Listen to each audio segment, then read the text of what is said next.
afternoon. As part of John Knox Village's commitment to excellence and its guiding principles, through our CEO, President Jerry Stryker, the John Knox Village Board of Directors, and the entire leadership team, we would like to welcome you all on behalf of JKV. My name is Jamison Becker, the Life Enrichment Manager.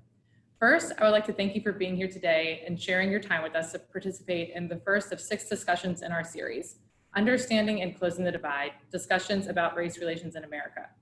Our topic today is setting the tone for dialogue, creating a safe space for acknowledgement, understanding, empathy, and respect.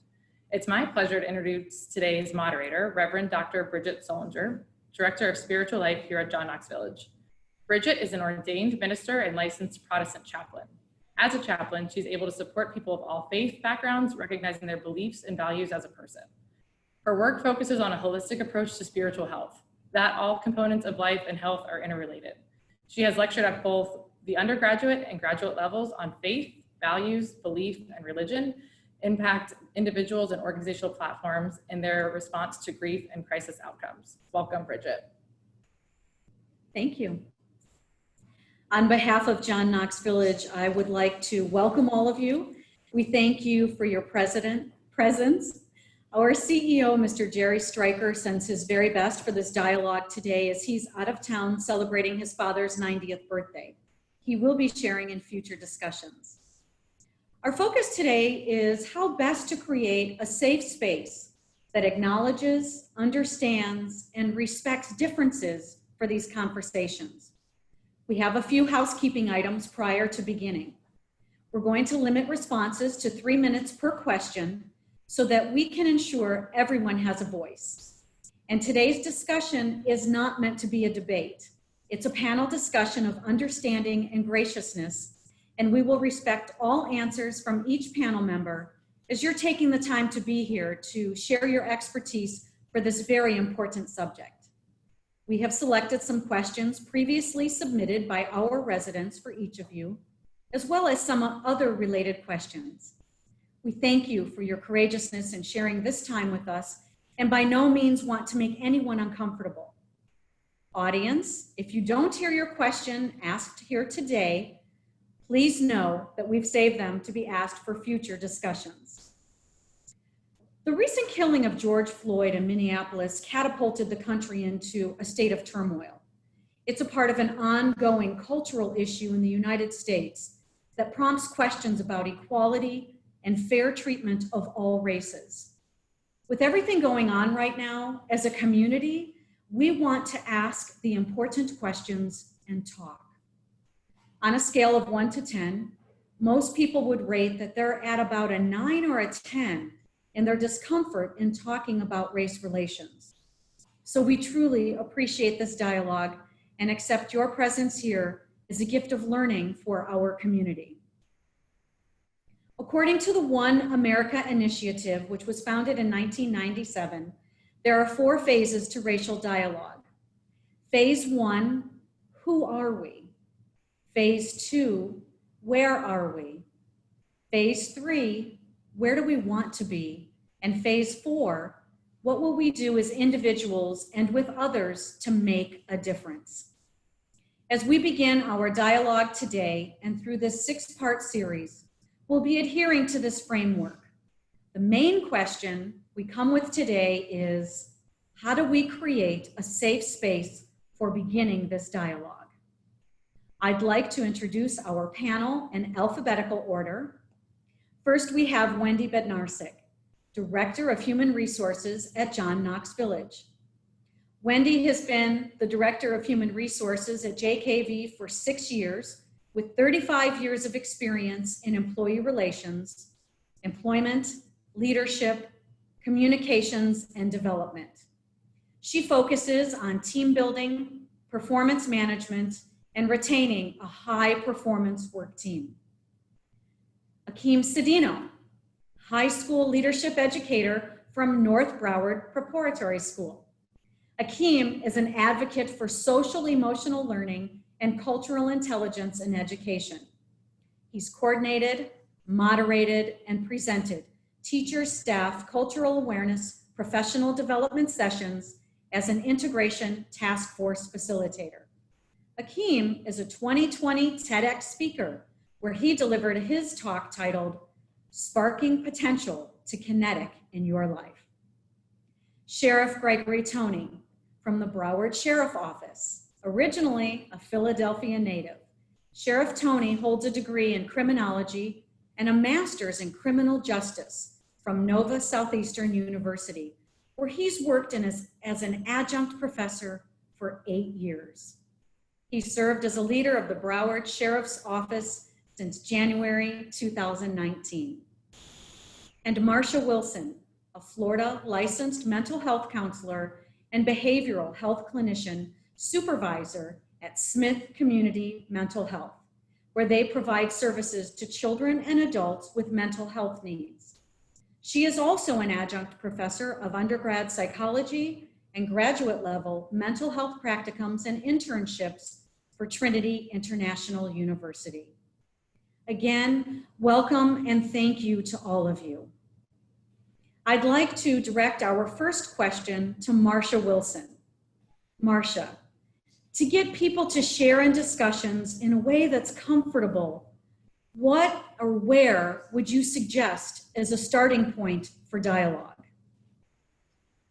Thank you, Bridget. It's an honor to be here. My first suggestion is to get comfortable with the idea of being uncomfortable.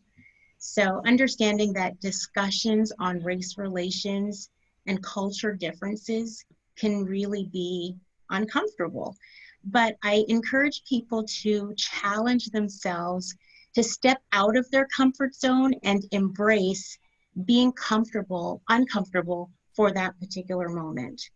So once you've done that and you're ready and you really want to engage in discussion, you might go ahead and lead or begin with statements like, hey, Josh, I've been thinking about you lately, with everything that's going on. How are you doing? That's a much more intentional and supportive inquiry rather than, so, hey, how are you doing with all this stuff going on? Or making presumptuous statements like, you're doing okay, right? I think when you actually stop and ask the person, and especially using their name, when you personalize that inquiry, you really demonstrate the genuineness and empathy and care and positive regard for the other person. So I'll caution you that you have to recognize that the person you're trying to engage with, they might not be comfortable giving you an answer in that particular moment. They just quite possibly might not have the energy. I'll tell you that talking about race relations in America and thinking about the victimization or potential for victimization and racism daily, it's exhausting. It's really tiresome. There is still, however, merit in attempting to reach out to people. I have a lot more respect for someone who says, hey, I don't understand, but I'm here for you. I can respect that more than someone who just says nothing, or they're just empathetically silent. So although it's uncomfortable, you do have the opportunity to make an impact by stepping up. I think lastly, I'll say that being uncomfortable also means being open to receiving honest feedback. No matter how much you might disagree with what the other person shares with you, you have to be careful not to become defensive. You really have to approach with a sincere desire to learn and to understand. My husband often says one of the most frustrating things for him is people who listen to respond rather than listening to understand. And as therapists, we're called to listen and to validate. And it's not a time to necessarily talk about your own personal experiences with racism unless you're invited into that particular conversation. Thank you. Wendy Bednarsik, in listening to the news and following a format of kindness, what are the steps or actions that you would suggest for supportive dialogue? Well, I think it's important to first appreciate the idea that we're all products of our environment. And while we may disagree with one another, it's really in our best interest to not discredit each other's experiences. Really just speak from your heart. Be genuine, be honest with yourself first. Take the time, look in the mirror, and really admit to yourself that you can do better. And I think the most important thing is just get started. Like Marsha said, it's awkward. Unfortunately, it is awkward, but it's really important to just get started. Very good, thank you. Sheriff Tony, during these turbulent times, how is the Broward Sheriff's Office maintaining open dialogue amongst staff? Well, one of the core things for us that we had to do as administrators here is to communicate to a very large cross-section of employees. For those who are not familiar, I have roughly 5,700 employees under my command, and we spread across roughly 1,300 square miles. And so messaging during these times of turbulence where as law enforcement professionals, we're dead smack in the middle of this. It's imperative that we do messaging from a couple of different ways. One, from the administrative level, echoing down what our sentiments are, our expectations are for our commanders, but also doing live feed communications with emails and video efforts, and then getting out in the field and actually talking to our baseline deputies and law enforcement personnel so they have a clear understanding about where we are as an organization and how we can mitigate some of the distrust that frequently arrives when we have incidents like we've seen in Minneapolis and Atlanta. But more importantly, it's not just the conversations that's held internally. The message is more important for it to go external. It's very important for us to get out and talk to the community and the people that we serve, because the more we distance ourselves and isolate ourselves on an island and think that this is an exclusive law enforcement concern, we forget that the community are the people that we work for and that the community is our community, that we're part of it.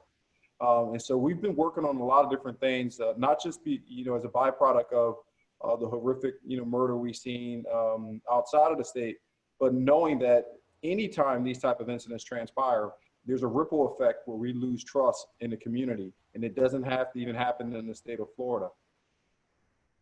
Thank you.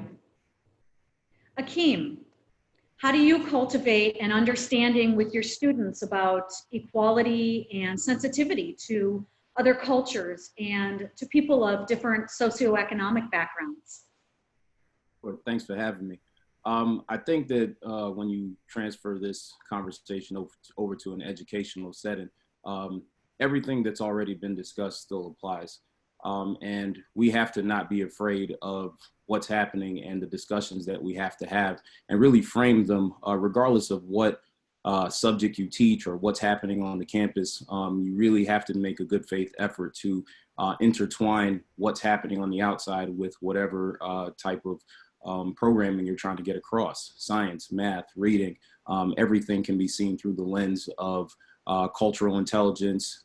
We have a number of different cultures represented on our campus. So we start with an education of what culture actually is. And it's not just where you're from. There's a number of different things that can be represented as cultures. So understanding what that is first and foremost, and then as some of the other moderators already alluded to, having the empathy to be able to sit down and listen to somebody else's perspective, not be frustrated, not get angry, not just promote your own narrative straight to the forefront of the class. But now this has got to be a space as an educator where you cultivate that environment of being able to hear each other. And that's kind of where education steps in. So everyone as an educator picks up that mantle, whether they know it or not, to really make understanding that cultural awareness, cultural intelligence, and social emotional learning are all parts of what you need to do regardless of what subject matter is. Thank you. Thank you.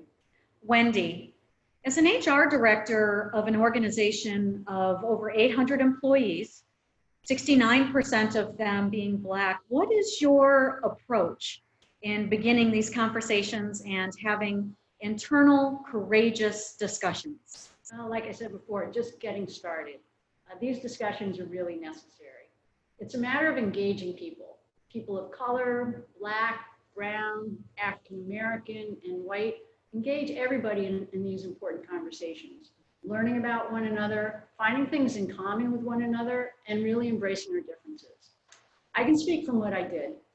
75% of my direct reports in human resources are Black or brown. And I held a team meeting with them, 6 feet apart, we were socially distanced. But I think I started by asking, you know, it is awkward conversation, but we've all probably witnessed a horrible scene, the death of George Floyd, and probably 99% of our family members saw it too. So I asked those questions, how are you doing? And we just went around the room and we just all answered the questions. How are your kids and family doing? And then we brainstormed, what could or should John Knox do to support you and also to make a difference? And we ended up coming up with 7 action items, which I then shared with our senior management team. We've actually already implemented some and we're working on others. We had a similar discussion during our monthly leadership meeting with the goal of having similar discussions with all of our employees. So it's all about the communication process and getting everybody engaged and involved. Thank you. And Sheriff Tony, back to you. Working with diverse populations within our community and with the public must offer some challenges. How do you train so that those who work within the Broward Sheriff's Office are intentional with genuine communications? Yeah, you know, one of the core things that, you know, I looked at very early when I came in, I accepted command of the office back in January of 2019. But I had been in Broward County roughly for 15 years, and I knew how diverse of a population that this county was, from our Hispanic community to Black, brown, white, and so many different other, you know, different demographics that represent this county. And I knew it was going to be important that our command staff was reflective of the organization.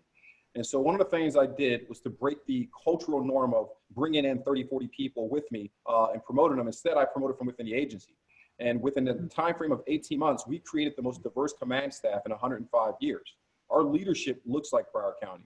And when I say diversity, it's not just a matter of skin color, but we also have more women in positions of leadership than we've ever had in this organization. And so our conversations have changed. It drastically changed. We're able to touch and articulate issues that are realistic in this profession. I myself, being the first African-American sheriff of this organization, it is somewhat uniquely qualified during this time. I've been that kid at 16 with a knee on his neck. So I not only associate it by seeing it, but I understand that the racism and the prejudice nexus that exists in this profession.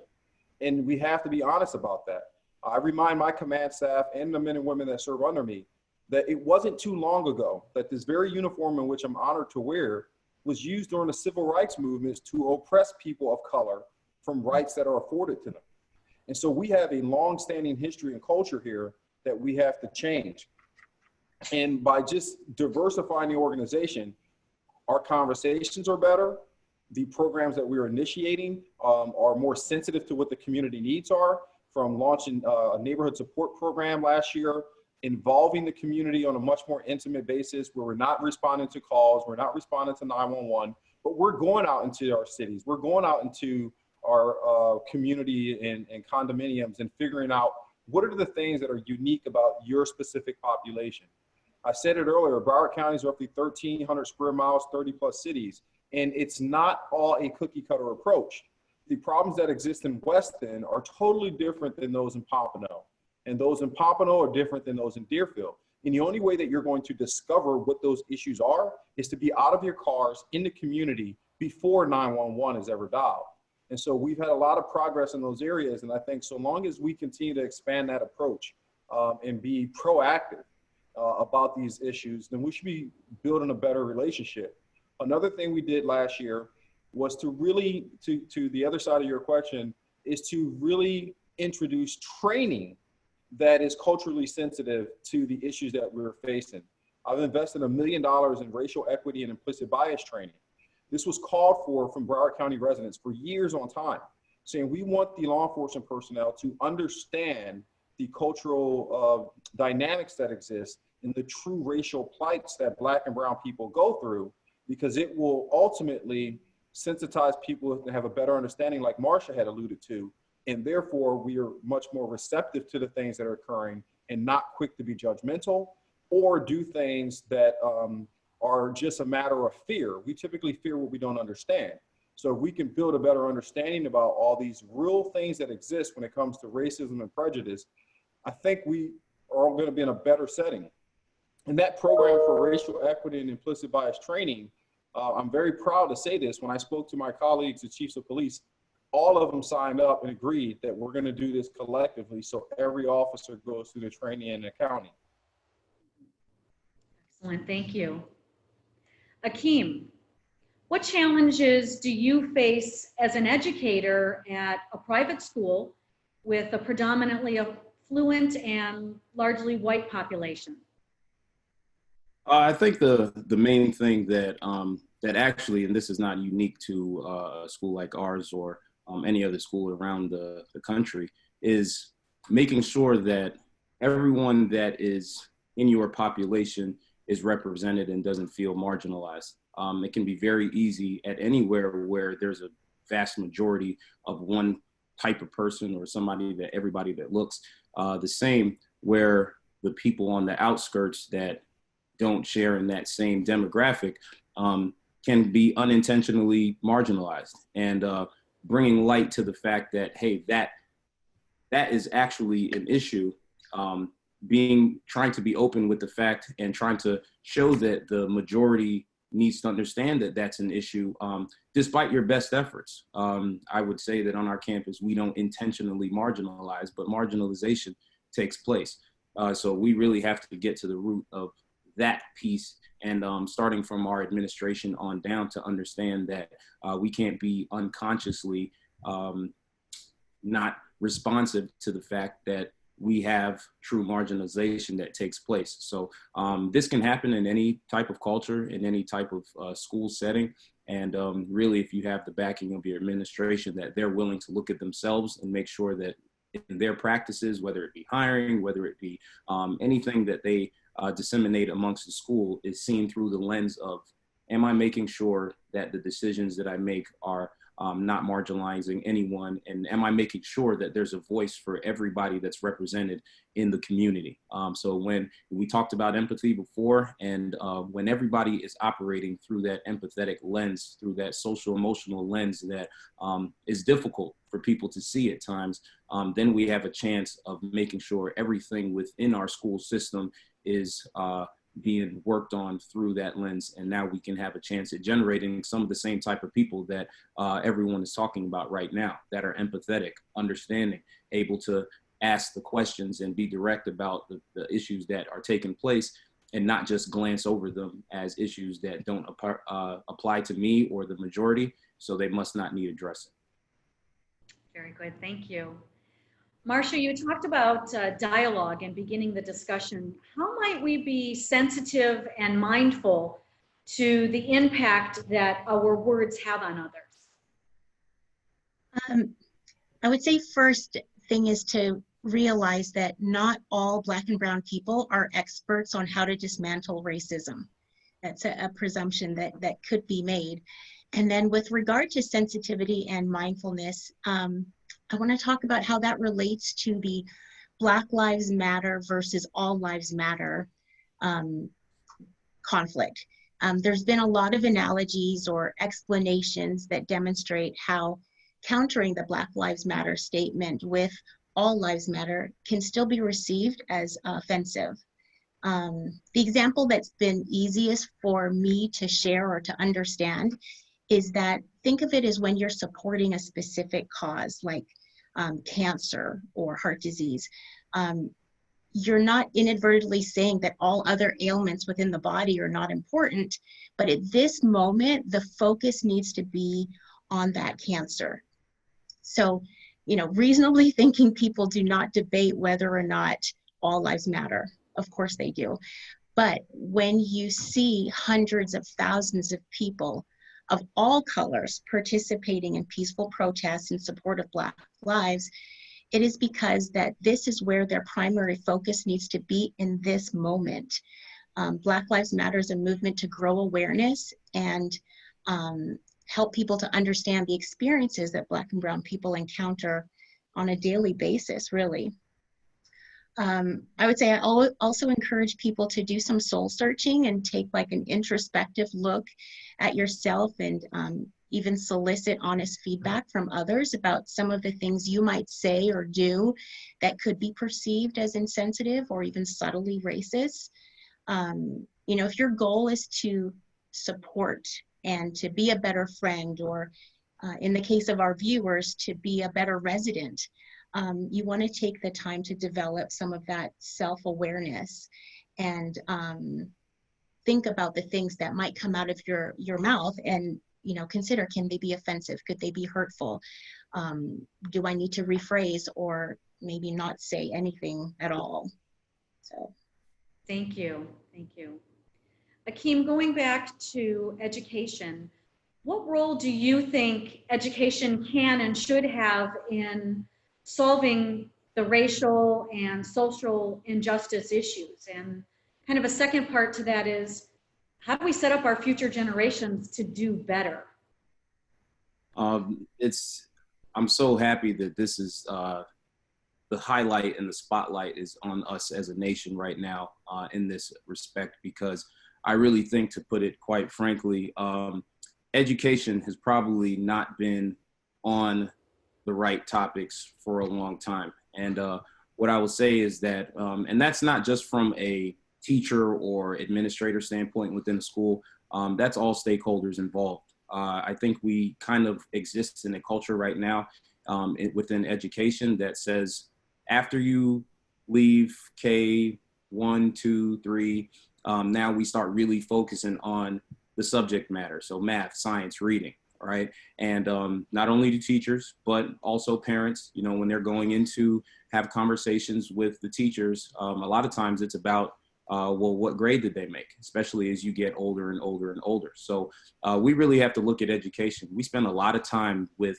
the next generation on a daily basis, sometimes more than the parents even do. So to look at our curriculum, to look at our structure, our schools, and say, are we really promoting social emotional learning? Are we really promoting self-awareness in schools in math, science, readings, English? Are we really promoting interpersonal skills? Are we really promoting social awareness in math, science, reading?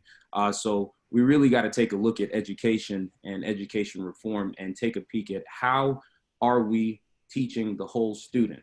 And we can't be surprised that we promote a generation off into the world that is not as social emotionally competent, that's not as culturally competent, if we don't require that from our education system. So if we are not top down set up to provide a complete and intentional social emotional environment, then we can't be shocked when we're not ready to be those type of people, or the next generation is not ready to be those type of people.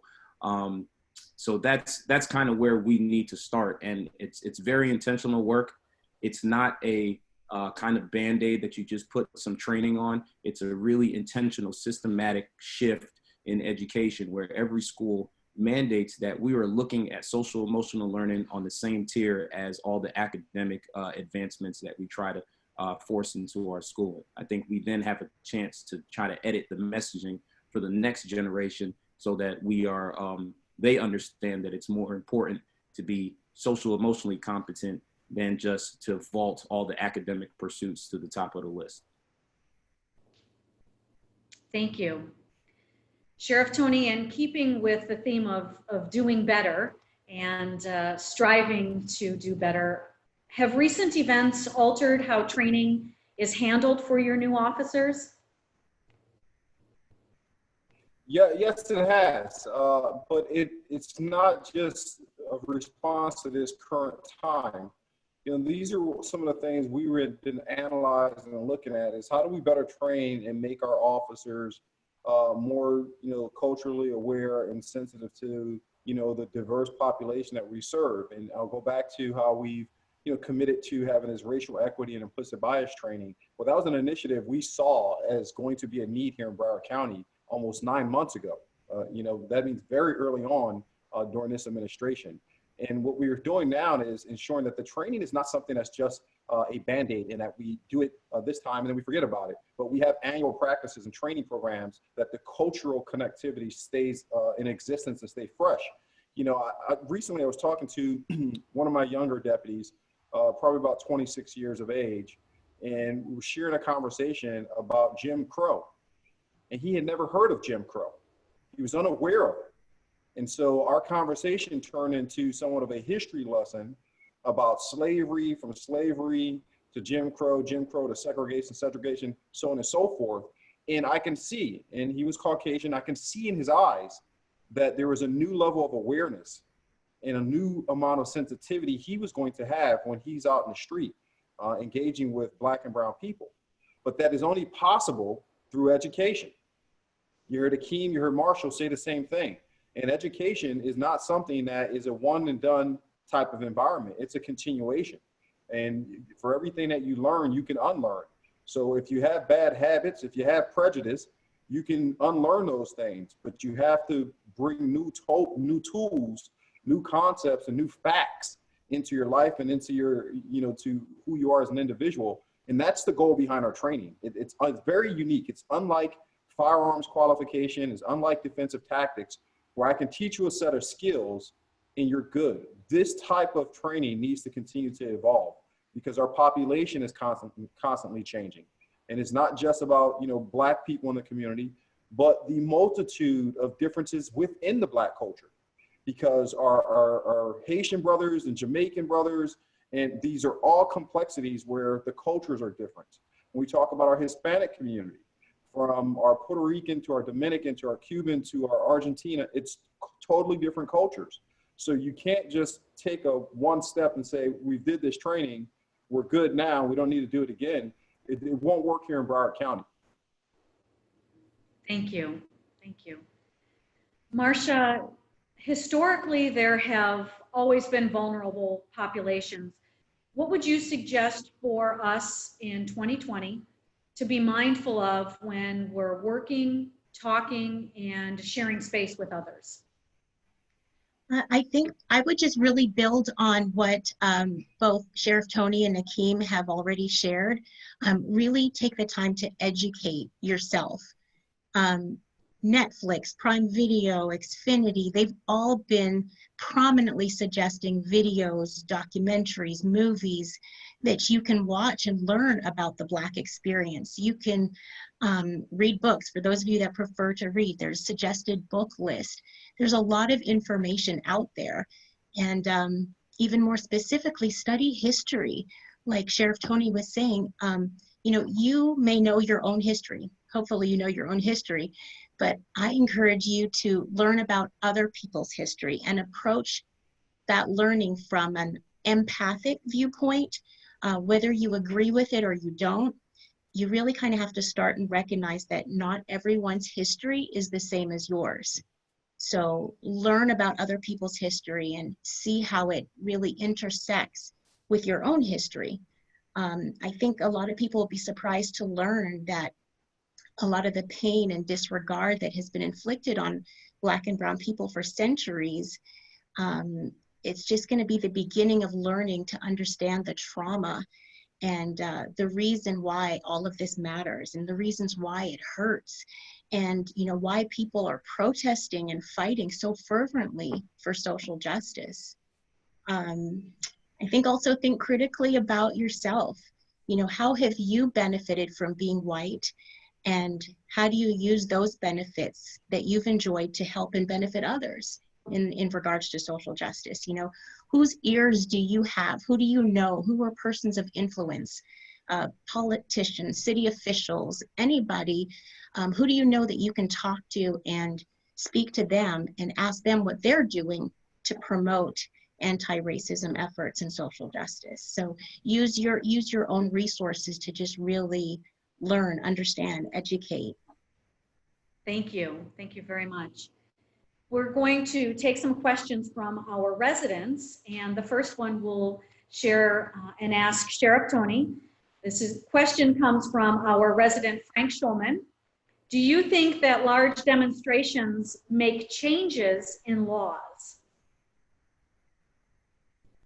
Well, I think you said Frank was the one who presented the question. Frank, I think the large demonstrations that we're seeing now will probably have the greatest impact on where we move forward in this country. Just to consider, if you haven't seen this, 50 states participated in the Black Lives Matter movement to some shape, form, or degree. 18 countries participated in it. I recall seeing, Amsterdam, where crowds in the thousands were gathered for Black Lives Matter movement, and not one person in the crowd was Black. I think absolutely it's going to have an impact, but the key behind it is to ensure that we don't lose the momentum behind this. For every time we have a tragedy in this country related to an African American being killed at the hands of a law enforcement officer unjustly, we find ourselves in an uproar. We find ourselves saying this is unfair. But then 30 days from now, we're not continuing to push the message. Marsha alluded to something that's 100% true, in that the people who will have the greatest impact on the social justice change in bringing balance and equality into this country finally is not the African Americans, it's not the Black people. It's our white brothers and sisters. And so it is twice as imperative for that message to continue to come out of people who don't have dark skin than it is for those who have to live it on a continuum.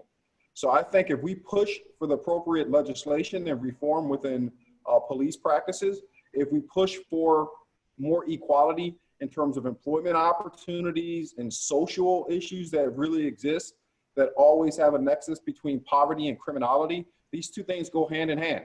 So it can't just be a matter of police reform, but it has to have a total picture of how do we bring balance and equality into this country. Thank you. Appreciate that. Our next question from resident Norma Jenkins is for Wendy Bednarsik.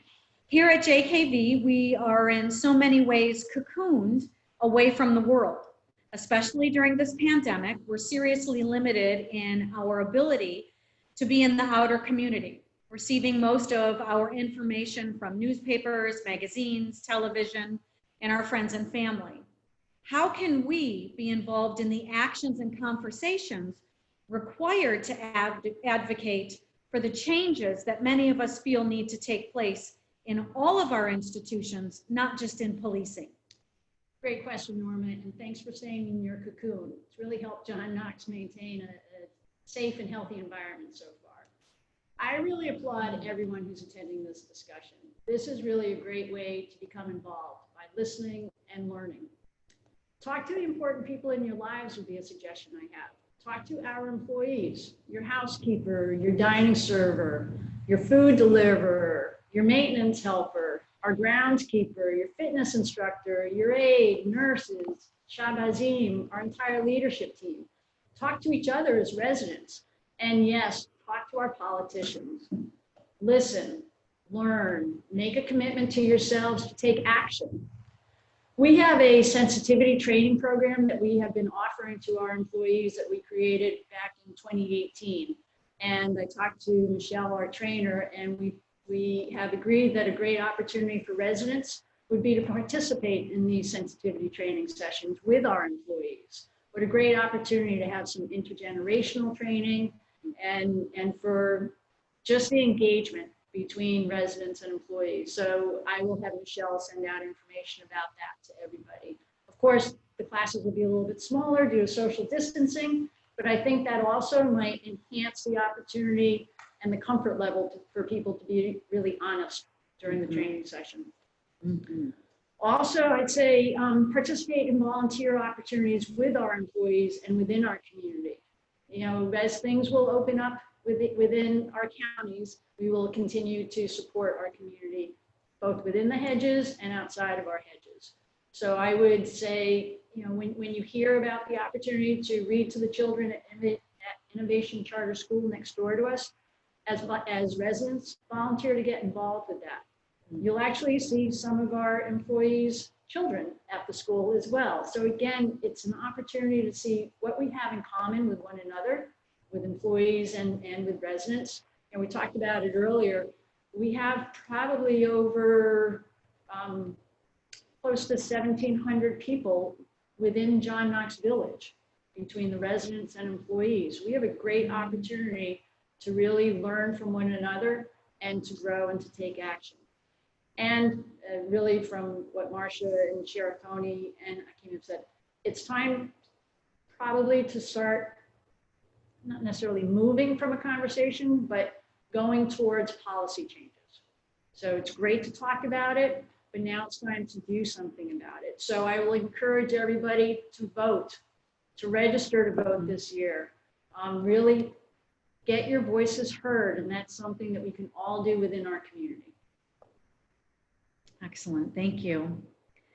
We come to our time for each of our panelists to offer a 3-minute closing statement if they so wish, and we can begin in alphabetical order as we did for introductions, and we will close that way alphabetically. Wendy, your concluding thoughts?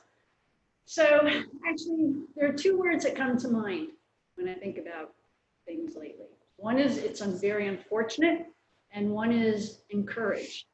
It's unfortunate that in 2020, too many parents are having similar race relations conversations with their children. And 20 to 30 to 40 years ago, too many parents had similar conversations with their children. And 20 to 30, 40 years prior to that, too many parents had similar conversations with their parents. So that's very unfortunate. And I'm encouraged.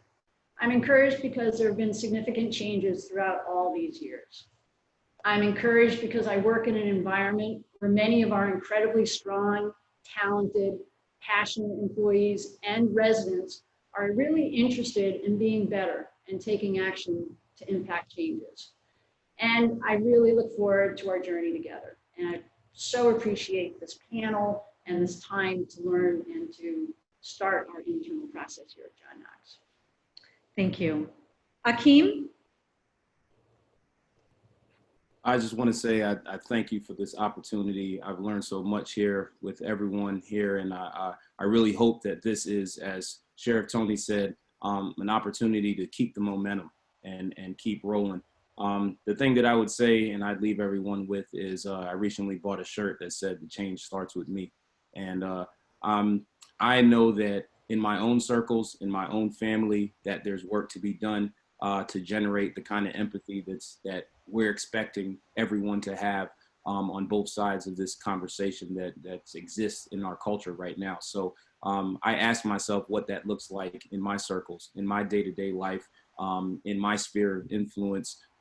We're having hard conversations in my family. We're having Zoom conversations just like this one, where we're infusing the perspectives that we don't agree with, and we're having dialogue about it. Everybody could make that choice. And if you truly think that there's a need for something to change, then I think it starts with the mirror. And as soon as you look in it and you start asking yourself what I can do, and seek out the answer. And I think Marsha alluded to the fact that you're not always going to hear what you want to hear, but the energy for continuing to seek that which you do not know cannot end. And it doesn't matter where your perspective lies on the issues we've talked about today, or many others, right? Because, you know, this kind of polarizing conversation is going to happen again in many different ways in our culture. But if we start with, what do I have to do? What do I need to be self-aware about, so that anything that I come up against, I can definitely be understanding and empathetic first, listen with the intent of understanding second, and make sure that I can hear others and be that type of person and put that type of energy out in the world. I think if we're all doing that and we all hold ourselves to that standard, then we're a little closer to breeding the kind of environment and nation that we're looking for. So I encourage everyone to keep the energy, don't let it fade away, and be that change that you'd like to see everywhere else. Thank you. Sheriff Tony, any concluding thoughts? Sure, absolutely. You know, over the last few weeks, I've had a chance to engage with the community to speak on these issues of police reform and accountability and bonding this agency with the community. And I want to kind of echo back to how we started this journey, me coming into this organization and doing the things to make sure, one, we are much more diversified and reflective of this community. The second side was to ensure that we would make the investments into programs that help mitigate people going to jail, because this entire criminal justice system is plagued with systemic racism, not just law enforcement, but also our practices within courts and corrections. there's always a disproportionate number of minorities who are incarcerated, and the sentencing guidelines are extreme and much more severe for minorities. And so now here I am. I am the first African-American sheriff to sit in this seat. I've lived the life of being a Black man in this country, and it is not over. I am still having to live the injustices that are associated with just the simple color of my skin. And so what I have done in the leadership role is to bring balance into this organization, to bring a better understanding into this community, to make sure that we are not the protect and serve organization, but we are the serve organization who have to protect. We have to get past this mindset of the warrior approach in law enforcement. It has plagued this entire country. And we need to get back to taking on the guardian approach of safeguarding the public and being part of the community that we serve. We can't finish our shift and go home and disconnect from the very people that we're walking past in Publix, the very people that we're sharing a drink with at a bar. We are always connected to this community. And so I've been proud of the work we've done. But as I said before, we cannot afford to lose momentum in what has been one of the most biggest social justice calls for reform in American history. And it's only been a couple of weeks. So we can ride this thing through and continue to capitalize on now is the time. It's not going to be the next time. It's this time. And so you'll get it from me. I have 5,700 employees. This county affords me $1 billion operating budget, and we're going to put every single penny to use in the right way. So thank you for having me. Thank you. Marsha, your closing thoughts? I think I'll end with where I began. Just really, if this is really something that you want to continue working on, just get comfortable with the idea of being uncomfortable and really press on. You know, this is just the beginning, as has been said. Develop, though, mindfulness and understand people are hurting. This is a difficult time in the country. It's a difficult time in the world. But recognize that you have ability to make a difference. You can make very small steps, like we've already said. Going out there and voting is very simple step in the right direction. So step out of your comfort zone. I know you have to be cocooned, but there are still things that you can do and participate in that are going to be beneficial for us all. Thank you. Would like to thank all of our panelists. I want to thank each of you for sharing. I believe we've met our foundational goal for setting the tone for dialogue. I also believe that we've shared some excellent and thoughtful discussions on creating a safe space for very important dialogue. Our hope is that as we move forward, we'll be able to use what's been shared here today for acknowledgement, understanding, empathy, and respect. Yes. We appreciate the hours that you put into this topic and truly appreciate your presence. Thank you very much. Jameson? A huge thank you to our speakers for sharing their knowledge, experience, and time with us today. For our listeners, for sharing in the interest in this important topic. Our administration and John Knox Village stakeholders for their commitment to making a positive impact and difference in our broader community and the country. And lastly, thank you to the behind the scenes team that worked together to put this first timely and really important discussion in motion for setting the framework for our future discussions. It's been a fun passion project for our team and really just something we feel super important that needs to be started now within our organization, our community. And so we hope that you all enjoyed the discussion today. We have recorded it, so it will be posted to Channel 8001 and JKB Connect for our resident viewers. If there's anybody else viewing, we can send it to you as well. So we hope that you'll also please join us in our next discussion, which will be continuing the dialogue, How Did We Get Here, on Thursday, July 30th at 2 p.m. So remember to be kind, share a smile, and have a great rest of your day. Thank you.